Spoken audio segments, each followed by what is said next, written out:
So I'm now going to welcome a colleague of mine from the days in which we both worked in the mobile industry. Before there was 5G, before there was 4G, there was 3G and GPRS, some of you might remember that. And David Doherty has been a pioneer at understanding what new opportunities are going to be enabled by this technology for the field of healthcare. So let's welcome David to the screen, to the stage, and then we will introduce another speaker on this topic as well, and then we'll have a discussion that involves the audience too. So let's welcome David. Thank you very much, David. So I'm going to talk very quickly, but fortunately David's got a video record going on this, so if you miss anything, and it's all going to be shared afterwards. My name's David Doherty. I'm a co-founder of a company called 3G Doctor. You can find out more about me there. The service offers documented mobile video consultations with registered doctors. It's available 24/7, 365 days a year. It's available to patients at a one-off charge per consult of £35. And it was launched in 2006. So as a good way of testing how these pieces of technology are working, little hands up for this next one. Has anyone here actually sent a text to a doctor? Okay, the headphones mustn't be working. I've got one person who sent a text. Okay, have you ever received an SMS, something like an appointment reminder? So we got, oh right, okay, half of you. So some companies like iPlato are doing some great work. Have you ever viewed your healthcare records on your mobile phone? Wow, not one. This is quite disgraceful. At the technology show, imagine London Tech Week. Have you anyone video called a doctor? There's two patients and they're just being discreet. Okay, good. Been given a detailed record of a medical consultation you've ever had with a doctor? I know people get out of Uber cabs and they go, do you know what, I wish my doctor had actually given me something like that. So I've got one person here who's had a detailed, was it a very expensive consult? Yeah, there we go. Anyone ever used a mobile connected medical device? I've got one myself, back of the phone. Come and catch me afterwards, I'll show you what these do. Actually, what's happening in the world today is that most people still have what I call stranger relationships with their doctors. So this patient, a young patient, was just couldn't get out of the house, couldn't go to travel across Dublin to her doctor, this is not long ago, and was suffering real anxiety, feeling like killing herself, jumping in front of a bus, and wrote in the Irish Times all about it. And they actually realised what happened. The doctor sort of just guesses what might be wrong, and it's probably drug-seeking behaviour normally, so the doctor pigeonholes you like that. And this whole response to mental health needs to change, because the idea of going to a doctor doesn't make sense to the born mobile generation. Yet we know one of the most caring things you can do as a medical professional is give a patient your number. This beautiful lady's out in Northwick Park Hospital and she deals with patients who've got a specialist nurse in hepatitis. And she just says, you know, I know what trouble these patients are going through, so I give them my mobile number, they can ring me any time. You know, times when she should not get paid. The great thing is we have this sick care industry, and it's got this incredibly complex training regime, and it kicks that human trait out of people. So here we have a newly qualified doctor talking about how naive she was in giving the patient her mobile number. Imagine thinking you were naive, because I was a medical student, in sharing a way for a patient who's terminal in a bed to be able to contact you if they have any problems over the weekend. I always think this, you know, I hope everyone's on the same side as me. The thing that would most surprise a time traveller if they arrived here from the 1960s is not our mobile phones, it's actually how little we use them for. And I think we've shown that by the polls that just showed no one here is using any of these technologies that we've had for years in our pockets with supercomputers are in our pockets, and we're not using them with probably the most important professional relationship we've got in our lives. So in 2006 we launched 3G Doctor, this idea that you could video call a doctor. And David Woods was at Symbian at the time, an incredible company that essentially invented a smartphone. And he got us onto this BBC News night because he heard we were preparing to launch this at the RSM, and got us onto a BBC News night programme. We showed this where a patient used a blood pressure cuff, told us the result from it. The patient was the BBC Newsnight presenter. It was the 15th anniversary of the invention of mobile phones. It just showed all of this is very easily impossible. But I think what it tells you is that the adoption that's happening a decade on, we have a whole generation that has grown up in that 11 years that think nothing of someone in a car getting shopping delivered to their door. I think Tim O'Reilly just says it perfectly there, you know. They just expect to get results when they punch buttons on this thing. The patient always, whenever we survey a patient, why they use the service, and the whole key to this thing, and the whole key to any of these healthcare interactions where you bring mobility in, is trust. And the problem is that hype kills trust. And Mobile World Congress this year, Verizon were touting a data streaming rate, gigabits per second, that would actually be used within less than a minute of your month. So the maximum plan they offer can now be had within a minute, can be consumed with a 5G network. So we're talking this complete nonsense to these customers, and we're wondering why they won't have trust and why this isn't working. So a 3G doctor, the idea is you go on the mobile phone, you punch a few buttons, you report your basic medical risk information, the things that are concerning you, and then you fill in an interactive medical history questionnaire. This has been clinically validated at the Mayo Clinic, and we've been using it over 11 years now, and it's a great way of patients getting themselves listened to without doctors having to be like a drone asking repeated questions and typing it, henpecking it into a QWERTY keyboard. It's all there before the consult starts. It means we can also do options like not consult with the patient and tell the patient to take this information to a specialist or their family GP, more appropriate way, or look at something on the internet that might help you with this and will do away with the need for the doctor. So also working towards that. But the sick care industry is doing very well. But the healthcare industry has got these manifest problems that won't be solved by technology, but by cultural changes. So when you say to someone at UCL Hospital, why don't you just, as a doctor, why don't you just use an iPad? It just doesn't make sense, because a lot of their job doesn't make sense when you haven't changed the cultural way they're working. So we have, consultant endocrinologists on huge salaries that are fanning their face with paper diaries that patients have dutifully filled in with their blood glucose results. We're not downloading data from the... and as our increasingly AI-powered society goes on, and today's interconnected world happens, you can't build trusting relationship with customers when you're set on disappointing them. So like that Verizon thing, like some of the claims about what 5G is going to do. And what I believe is that Apple and Google won't let telcos define what 5G is. 5G will just be this relationship you have with a company that does your connectivity for you. And we're seeing that with the Google Wi-Fi nodules that are coming around. Apple's got some really cool bits where it's doing hard drives combined with Wi-Fi networks. Do we really need to worry about the security of this Wi-Fi network in here? Wouldn't it just be easier if my mobile device managed that for me like it does so many other things? But what 5G will offer is the possibility of healthcare services that make sense to the born mobile generation. So has anyone ever seen this video? Okay, it was kids in California, and what happened is they gave them a Walkman. They didn't give them the headbuds, or the batteries, or the tape, and they said, what do you think it is? And they shook it around, and then they said, half of them concluded it was a Bluetooth sound box. They thought it was a boombox, and then they explained no. Then they showed them, and it's actually a defining thing. If you show a class of kids a Bic pen and a cassette, it tells you what year they were born in, because most of them today, young kids in schools, have no idea what the relationship is between a Bic pen and a cassette. But when these kids got the buds on, they were laughing, they were rolling around in stitches, and then when they were told this rewind forward thing, this born mobile generation was just like, this is mad. These kids have only ever selected tracks. They've never had this thing of rewinding back and then guessing. They couldn't get that bit that you guessed when to stop. If you hand children a glucometer, and the sad thing is with type 1 diabetes, this is happening every day in the NHS.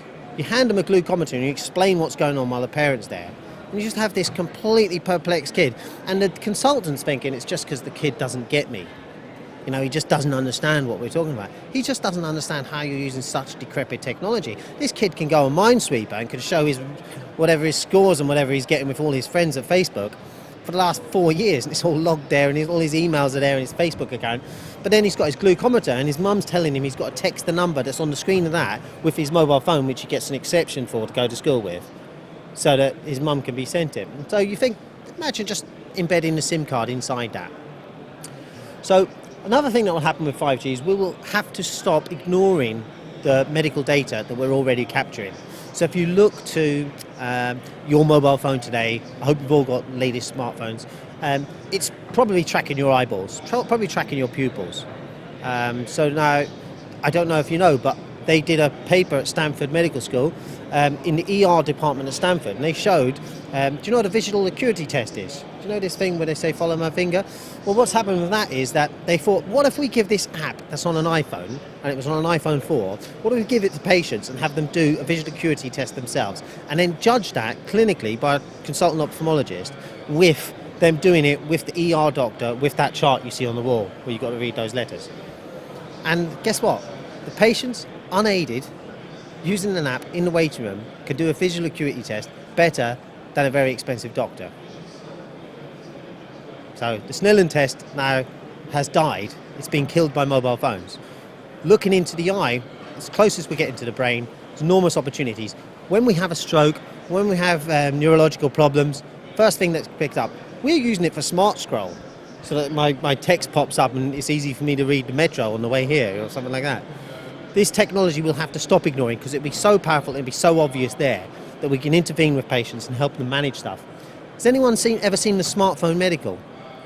The link will be up on this. You'll be able to see this. Go on Twitter, mHealth, and you'll see this. It's a categorization of all the smartphone medical sensor technology that you can use today that can be done. You know, I can do a medical with you now on my phone, and I can tell you more than most of the GPs would be able to tell you because they're waiting for results, whereas I've got it all in my bag. I'll give you a stick, you'll go to the toilet, you can pee on that and come back, and we can get the results of that and put that in as well. So a lot of this stuff is now manageable just with the smartphone, just unaided on your own. And that's making a whole new opportunity because basically what's also happening is the medical device industry is getting very scared. So I don't know if anyone knows of Dexcom. Anyone know Dexcom? No, so we've got no diabetics here. So brilliant. Continuous glucose monitor. It was mentioned in passing seconds at the Apple Worldwide Developer Conference last week. Passing seconds, a moment. They said that Bluetooth watch is going to connect to the CGM from Dexcom. That was it. The valuation of that company went up £370 million within 24 hours. What does that mean? That means if you're a medical device company, you're on the way out, because unless you're on the inside of Apple's winning ecosystem, or you can find a way of partnering up with Google, it's days over. You're being converged to a mobile phone.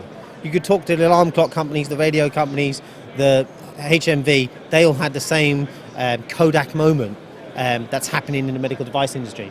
What you'll find as well, so I've got an imaging device which is an ultrasound probe, and it plugs into my mobile phone and I can scan you. None of the mobile phone companies, none of the smartphone companies are getting this to market because of a lot of insurance issues and stuff. But the imaging companies are terrified of becoming iPad accessories. They think, well, if I've got one, how will I differentiate? It'd be how good my app is. Well, that'll all be proprietary stuff in with Apple. And so we have this market, which the biggest global medical technology companies like GE, Philips, are terrified of putting on market a product because it will kill all the rest of their market. They won't be able to sell you them build bulky equipment on the desk that's got all them buttons that are very expensive. You'll be able to switch your loyalty.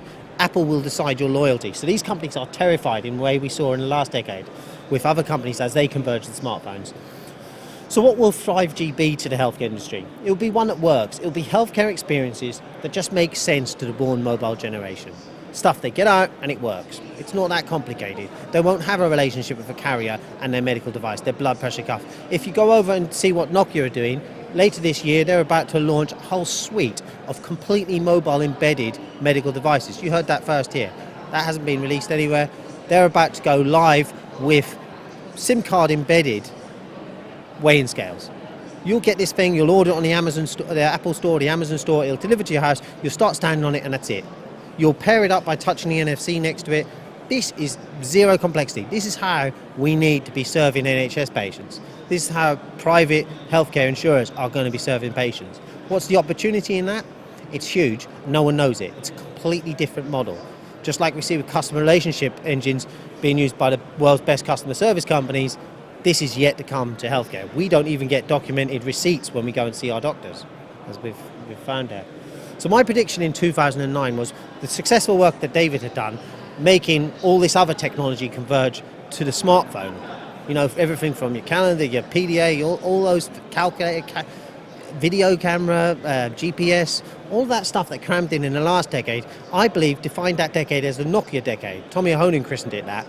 I think in 20 years' time we'll look back and say that was the Nokia decade. It became a bigger brand in more hands than McDonald's, Coca-Cola, Bic pens.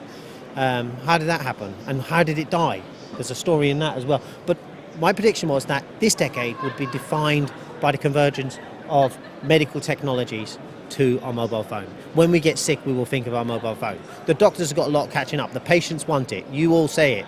You know, you want this experience on your mobile phone. It's just got to happen. And where it's going to happen is when this seamless mobile connectivity happens. So the most exciting thing about future networks is the potential to make us healthier and more capable of enjoying what the world has to offer us. That's really the key here. This stuff's already done. It's just got to be made that we can manage it. The patients, the elderly patients who take up the bulk of the use of the healthcare system, have a system that works for them, that they find okay, and they can enjoy. It doesn't have to be the pain it is today of always going to see a doctor who's a stranger who knows nothing about you. Many thanks, David. Sounds like you're saying, referring to the curve I showed earlier, we've been for a long, long time in a phase in which we had lots of hopes for mobile and technology improving healthcare, but the whole industry, the healthcare industry, was quite uncomfortable with it. It feared the change it wasn't able to handle. But you're saying actually now, because things have progressed to such an extent, because of the power of Google and Apple, who are determined to get into this space, also because of companies such as Nokia, to name one, who are going to apply their vast ingenuity and interest to this scale, we will potentially be changing from the slow and disappointing phase to the fast and really exciting phase. And in that phase, there's going to be all kinds of disruption ahead. So we're going to discuss that more in a moment. But first, we're going to hear from one more speaker on the potential for healthcare. So let's give a quick applause to David.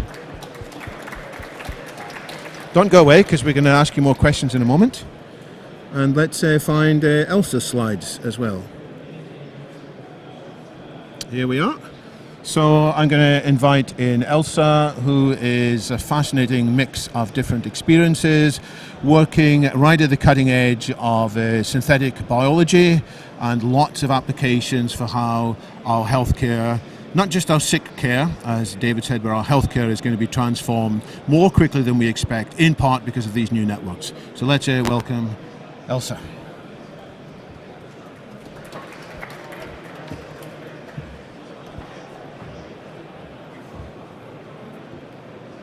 Programming life is a revolution that will change the world like the first personal computer, the Apple II. It's as exciting today in biology as it was in the late 70s in the computer industry. Ladies and gentlemen, dear humans, I'm Elsa, and I'm the program director of RebelBio. It's the leading early-stage accelerator for startups in biotechnology, or as I love to call it, a moonshot factory to unlock the exponential potential of biology. I'd like to thank our chair, David, for inviting me, and all of you for coming, despite the wonderful weather outside.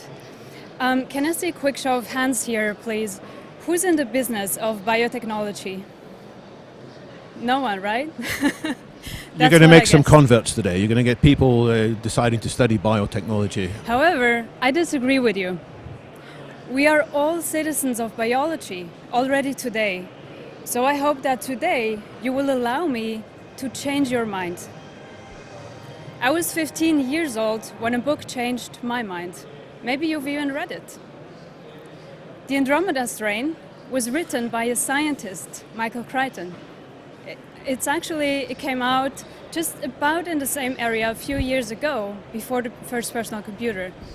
And in it, it was my first glimpse behind the scenes of how scientists worked, how they deciphered the invisible deadly code of a virus to make life and death decisions. Since then, my journey through biology has led me around the world. I studied in 3 different languages, from Hong Kong University to Harvard to Imperial College and a few others. I just finished my PhD in synthetic biology at Imperial College London, where I worked on programmable synthetic DNA architectures as novel anti-cancer agents. I worked in high-tech and energy, in emerging technologies and startup intelligence as lead analyst, co-led a futurism study, and provided strategic advisory on how startup-driven innovation is changing the world. So let's get right into it. These are the trends I see. And my favorite one is human augmentation. Actually, about a year ago, I became a cyborg live on stage, and I now have a little microchip in my hand. Maybe you can pick your own favorite. So these are all the trends, but what about actual products? Maybe you've heard of algorithms designing chairs inspired by bone structures. This beautiful piece of fashion is a mushtari, and it's actually a sophisticated symbiosis of microfluidic wearables and synthetic biology. So not only is it a super bold fashion statement, it's actually a living microbial factory. It's pretty incredible. Maybe you've heard of this bio-art exhibition called Stranger Visions. The artists recreated the faces of complete strangers with nothing but the invisible genetic blueprint from DNA samples found in the street. Maybe you want to check if your face is among them. We can today design, test, and build artificial organisms in the cloud. So what are our startups doing? Let me tell you a little tip. The most exquisite coffee in the world is brewed by microbes. But maybe you'd rather drink algae? And most people ask, what was first? The chicken or the egg? And while I don't have the answer to that question, I have a better question. What was first? The chicken-free chicken meat or the egg-free egg white? Or maybe it was the shrimp-free shrimp. No, wait, actually the cow-free cow milk. Or was it this beautiful leather purse made of leather from mushroom? If you love animals like I do, it's a really exciting time to be alive because we are entering the post-animal economy. But what about our own health? Our startups are doing exciting things. They're making molecular membrane drilling reagents that enhance the cellular uptake of a variety of reagents, from these beautiful green fluorescent molecules to genetic software instructions on a plasmid to cancer drugs. They develop and discover reagents that are so powerful that they reduce the test time for cancer diagnostics from 3 days of waiting in agony to just 2 hours. They build artificial intelligence algorithms to speed up cancer drug discovery. They build molecular machines to store all of your data for the long term, securely and completely offline in DNA. They disrupt the diagnostic market with portable, personal, smart devices to test for sexual health the user can use in the privacy and comfort of their own home. They're even building artificial neurons on a petri dish to teach drones to smell. It's pretty incredible. So the question really becomes, how digital do we want to be?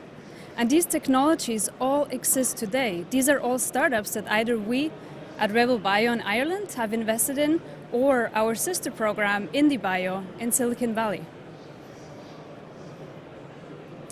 And remember this image from the beginning. These are streptomyces. They're bacteria that live in the soil, or as others may call them, dirt microbes. And this is Jake and Dakota. They're working hard, passionately, in the lab of our accelerator. And what they do is, they turn this useless dirt microbe into a powerful living factory to produce novel life-saving antibiotics with this molecule that they discovered with their platform called StimKeys. And that's what you can see in pink. But the amazing thing is, anyone today with very limited time and very limited budgets can do biology. This is iChem, the international competition for genetically engineered machines. Yes, that exists today. And most of these students are undergrads, they're even kids in high school, they're citizen scientists all around the world who make useful, exciting things with biology in a very short amount of time. So if they can do it, all of us can do it. So what will you build with genetic software? How is all this amazing change possible? Because biology has become an information technology. Just as any other disruptive technology, biology today, too, is becoming increasingly democratized, as I've just shown you, digitized and personalized. DNA is the new silicon, and biologists are the software engineers of life. This revolution is hidden in these numbers. It cost $2.9 billion and took 13 years to sequence the very first full human genome. That was the Human Genome Project that was completed in 2003. Today, it costs about $1,000 and we can do it in less than 24 hours. And actually, Illumina, the sequencing giant, just announced a new revolutionary technology which can do it in just under an hour. It's incredible, and it's so much faster than Moore's law. So you think this stuff, 5G and cloud computing is fast, biology is taking off like a rocket. And I know what you're thinking, okay, this is reading DNA, but what about making it? It's actually the same graph, exactly the same. So we can today read and write DNA at exponentially decreased cost and exponentially increased speed. So where does that bring us in the years ahead? Plugged into the electronic veins of a global metropolis, digital humans and machine-simulated personalities will converge. As David also showed some examples, and we can already see that, the majority of initial medical consultations will be done with an AI-assisted chatbot.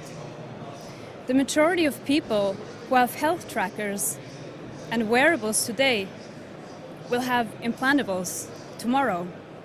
And you're all futurists, you're all technologists, you know IBM Watson, how it bet out the Jeopardy champion and also beats out oncologists. It's a really exciting time.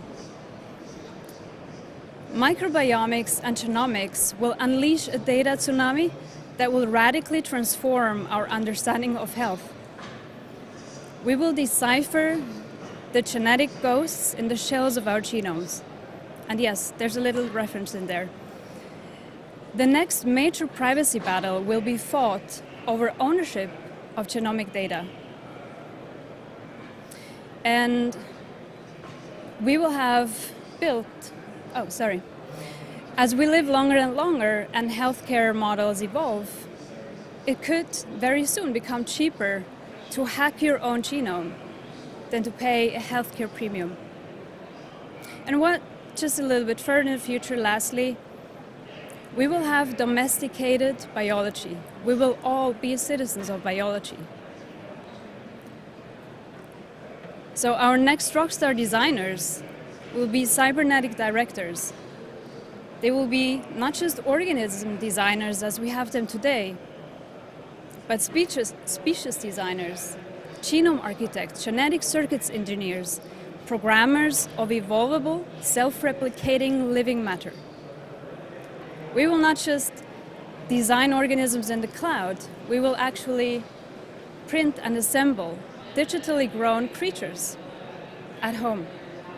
We will have finished building the first human genome.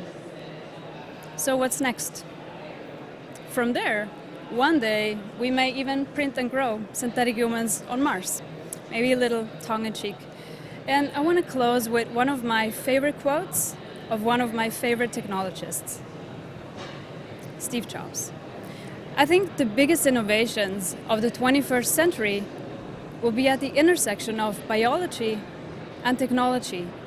A new era is beginning. Thank you very much. And thank you, Elsa. Maybe if I ask Elsa and David to take a seat and maybe share this microphone between them.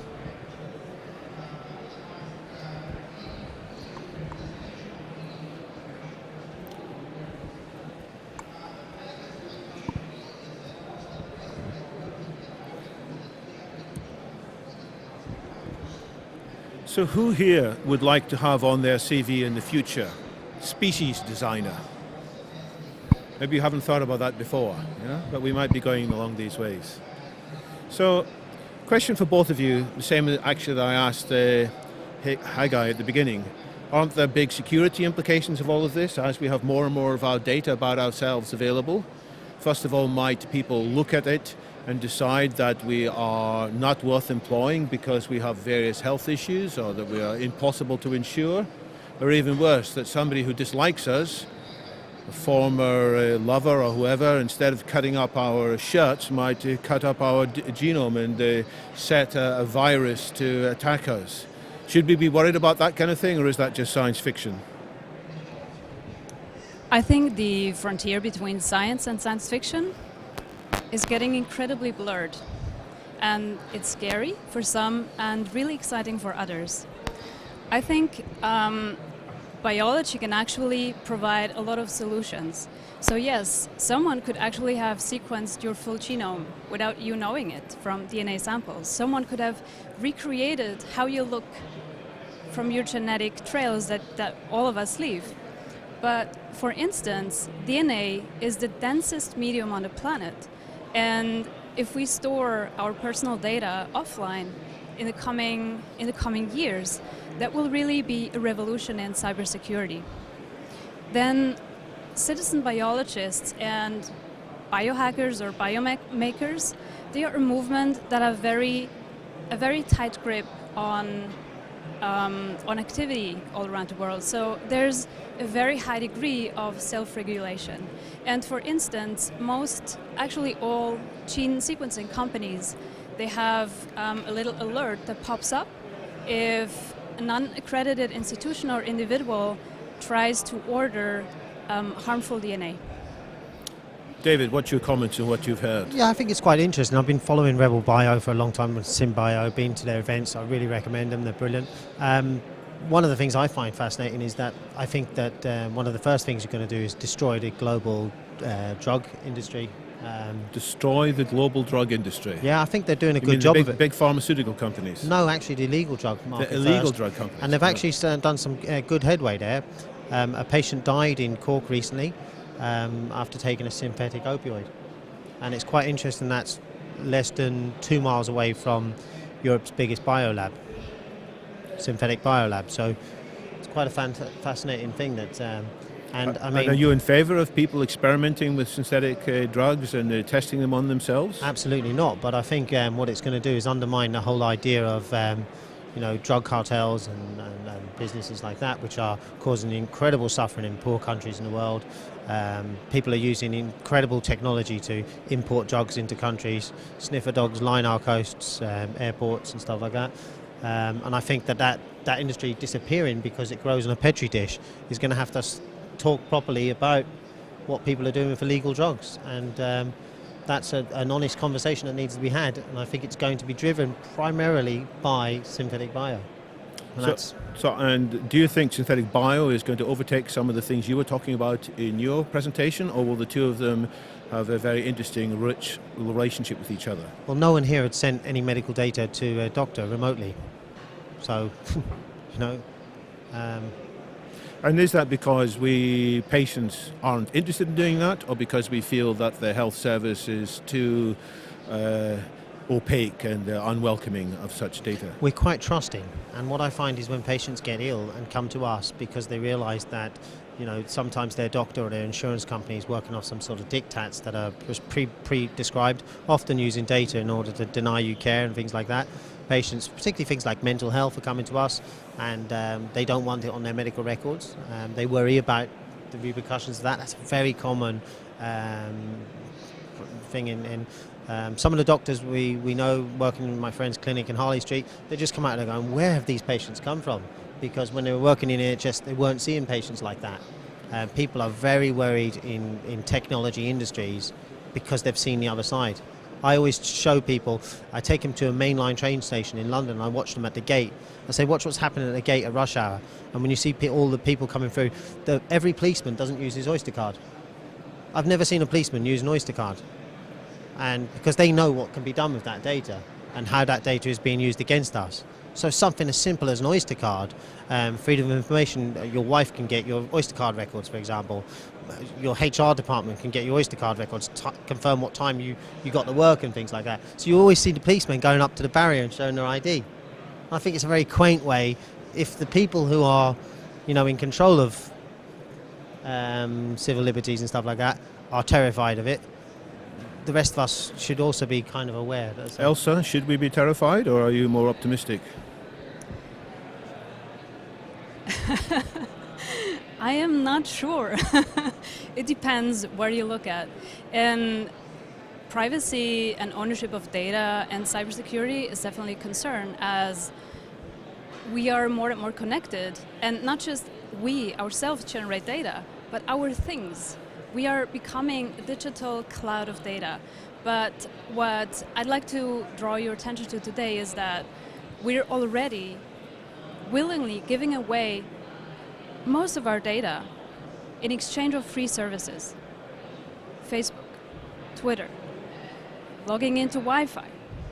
So it's already happening today, and I hope that emerging technologies in the future will empower all of us to take ownership of our own data.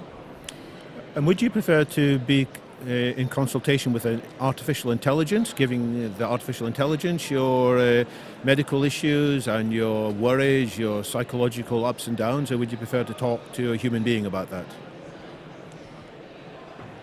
Have any of you seen a recent video of a robot called Sophia by Hyesoon Robotics? A few of you.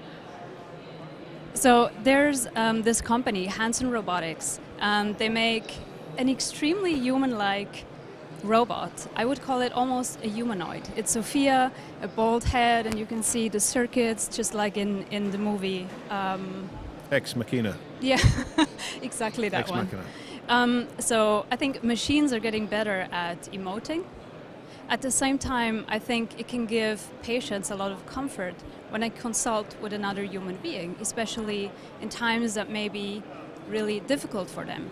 At the same time, if I would suspect a major health issue, and I know from data and evidence today that artificial intelligence is so much more accurate and can improve my chances of success, I would definitely prefer an AI. However, I think in the future we're going to see a merger of AI assisting doctors. Yeah, I think this is perfectly explained by a visual acuity test, actually. I can just give you a questionnaire on your phone to fill in now, and you go to 3G Doctor, I can give you a code, you can sign in there, you can give a history. I can tell an awful lot about you without seeing you.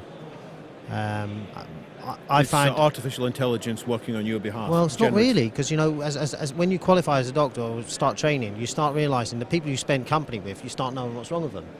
So you meet people and you say, oh, you got asthma, and they go, no.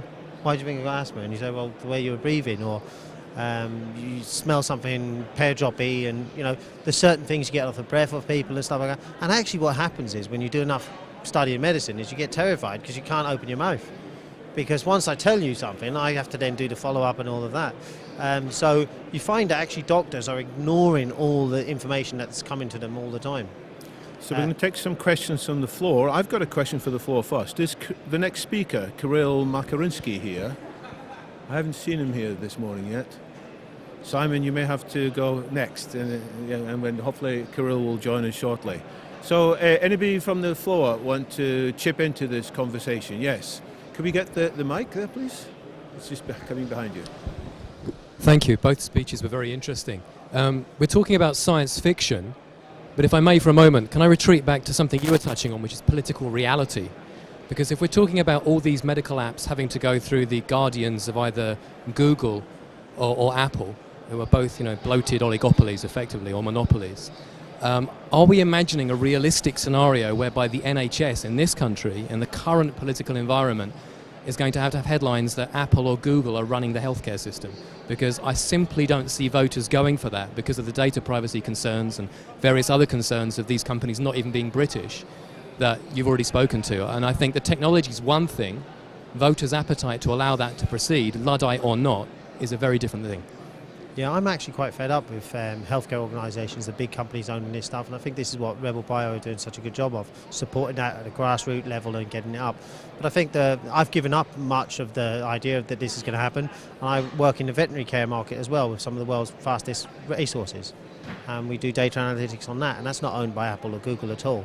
And so I think these other markets where healthcare is dominant can really show the light. And I think what we're seeing here is a patient-driven thing, which will, Apple can't do a lot of this stuff. A lot of the medical device companies can go into areas that Apple just couldn't as a brand, wouldn't. I don't think that's the fear. That's not the, this is a problem that will sort itself out, whereas some of the more intractable stuff that David likes to in his books and things, I think that's really where the worry should be. Anything to add, Elsa? I do see a lot of technology companies entering the healthcare sector, mostly digital health, and Apple already today is working very closely with the FDA to develop wearables. Google, many years ago, before anyone else, has patented an artificial pancreas. And as all of you know, they today have Verily and Calico, life sciences company, Moonshot Labs. So I could imagine a world one day where our hospitals will be run by Amazon, just because they have data, they have the user base, they have a lot of cash. I think it will be really interesting for us as empowered citizens, as voters, as policymakers, as forward thinkers to debate this and bring this to the attention of everyone. My own view is that there are indeed big political and social questions here. We cannot possibly ignore them. If we do ignore them, we're going to run into the big elephant, which is the public backlash when things go wrong. On the other hand, people are learning. Initially, some of the startups tended to ignore the regulators.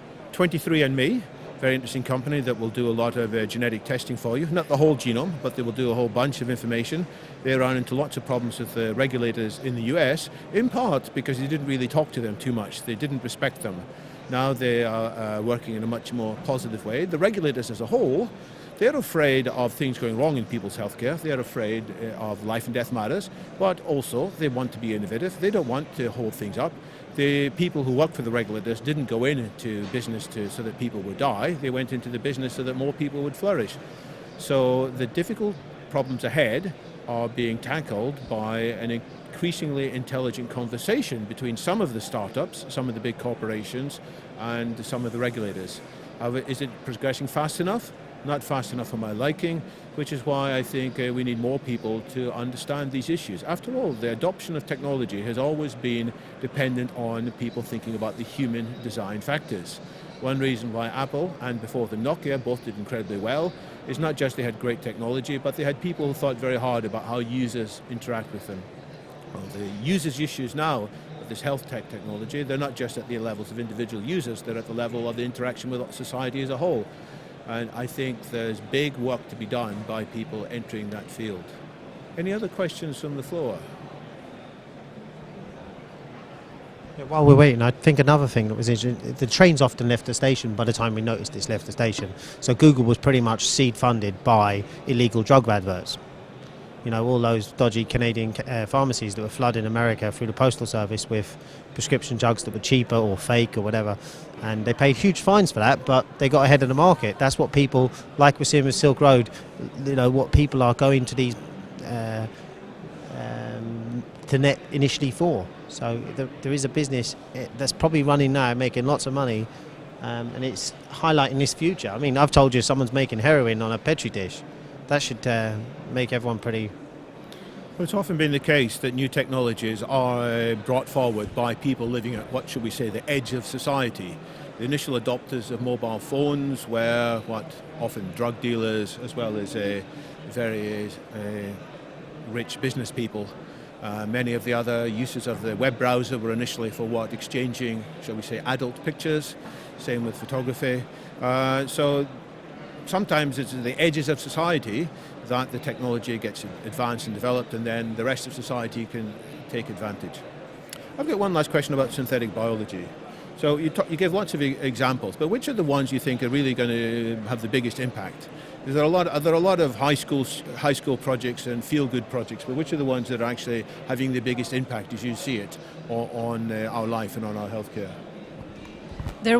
So just to give one example, there was a project at Imperial College London, and they make, if I understood correctly, they make water filters made from cellulose membrane.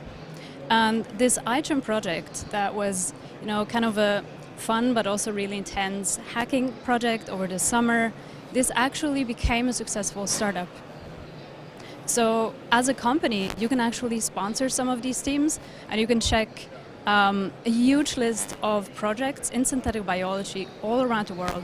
They're making novel biomaterials, they're making novel therapeutics, they're even building their own hardware. Data analytical methods, programming languages for biology, and the 3 pictures of designing artificial organisms in the cloud, these are all companies that we have invested in. For example, Synthase is making a programming language to control lab equipment that can be used by researchers all around the world. So I think making new therapeutics, making new technology to accelerate research is going to massively transform the future. And what's the implications going to be for the network operators, the companies that currently we get our phone services from and look after so much of our data? Are they going to be pushed aside by this, or are they going to be able to find a great role to play in this new world? No, they've kind of got to disappear. You've got to have no relationship. Just like a turn and tap on there, and I don't know whether it's Thames Water or some other organisation putting the water into the top. So regulators are going to have a massive role, and they have to play their role in ensuring that. And I guess there's going to be a jostle between those two positions. What I'm seeing most in terms of synthetic bio is the stem cell stuff that's transforming stuff. I'm working with vets who have the most valuable thing now in their clinic is the stem cell. I have an equine vet who's collecting the umbilicuses of animals and making a $1 million blockbuster drug for that animal at later in time in life when it might be ill. We're going to prefer to have that than hip operations. It's just so obvious. If pluripotent cells can be put back into us, this research is just transformational for patients. When you see the outcomes, it makes you think, why are we? And it's all cheap stuff. So yesterday there was the blood transfusion, head of the blood transfusion service talking here. Some of the stuff that they're trying to get into in the stem cell market is just, the blood products are so cheap. They're actually cheaper than all these expensive oncology drugs and things like that. We have our own medicines inside us. This is an opportunity for us to tap that and actually treat ourselves via a little bit of engineering. So, closing words for me. I remember you had a quote from Steve Jobs, Elsa. The new CEO of Apple, Tim Cook, said not too long ago that it was possible that the healthcare market would be even more larger for Apple than the smartphone market. It's astonishing when you think they have become the world's most highly valued company. Or if not them, one of the top 2 most highly valued companies, in part because of the amazing things they've done from healthcare, and if they're saying that, and the amazing things they've done with their smartphones and iPads, and if you think that there might be even more for them to do in the healthcare market, then the enormous revolution is ahead. It's something we should all learn more about. Any final comments from either of you? If not, I ask everybody to thank these very interesting panelists, David Doherty and Elsa Sotiriadis. Thank you very much.